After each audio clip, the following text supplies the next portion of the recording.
30 years ago, the Berlin Wall fell, and 25 years ago, our Lange Söhne released their first collection of watches in the modern era, including, of course, the Lange 1. It is the 25th anniversary of the Lange 1, and I'm here with Gisbert Brunner, who has, I would say, a unique outlook on the history of our Lange Söhne, and of course, the Lange 1. Yes, I started collecting watches from 1964, and I like watches, and watches are my passion. So I think I have a little access to the watches. You certainly do, and you have a historian's eye for what has been going on. So I think that would be my first question. Can you set the scene before the Berlin Wall came down and before the first collection was released? What was the world like? What was the watch world like? The watch world changed in the 1970s, because at 1969 came the first quartz wristwatch, and the Swiss industry had a problem because the Japanese have been very strong in quartz watches. The Swiss slept a little, and the Swiss had a problem, and a lot of companies got bankrupt in this time, closed the doors forever.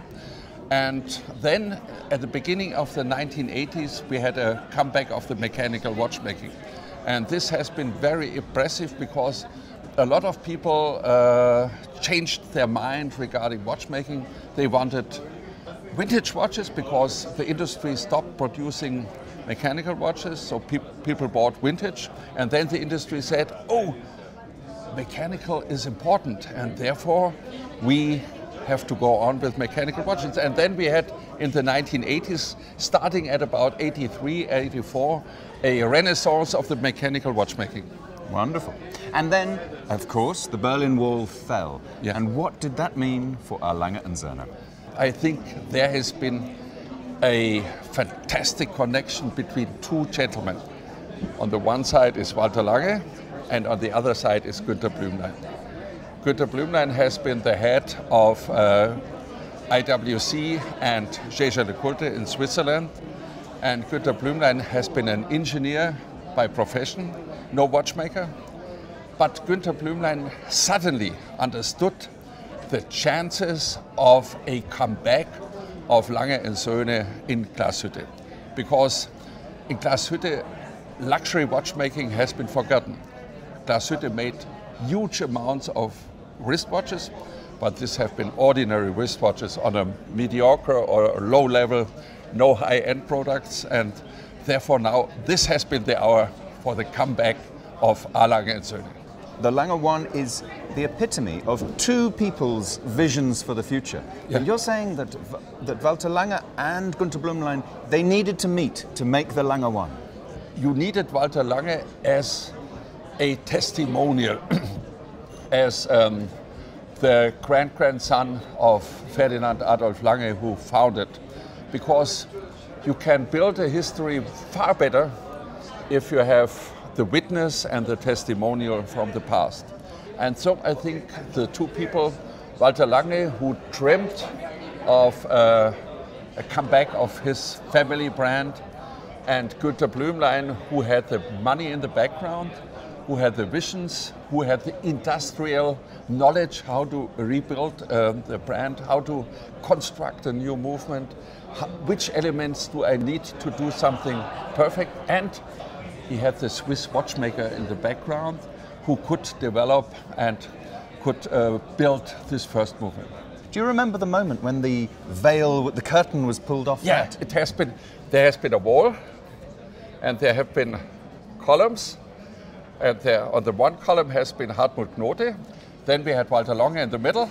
On the left side, we had Günter Blümlein. And they had the four different first watches: the Arcade, the Saxonia, the Tourbillon pour le Mérite, and on the far left, the Lange 1. And so they have been very proud. We have been in the room. The journalist, Günter Blümlein, made a speech, talked about his vision, and then it opened and we have seen the watches. And a lot of people said, wow, and so on. Wonderful. And as you say, some people loved it, some people gasped, some people went, wow, and some people were not sure if this should be in the lineup at all. This is not Lange. Yeah, and these people went wrong. if you look back into the year 1994, we had the 4 watches. What succeeded has been the Lange 1 and the small amount of tubular polymerid. And you've had these watches? You've bought these watches for your collection? I bought it, yeah. I bought it. When I've seen the watch, I bought it. All the way back in 1994? Yes.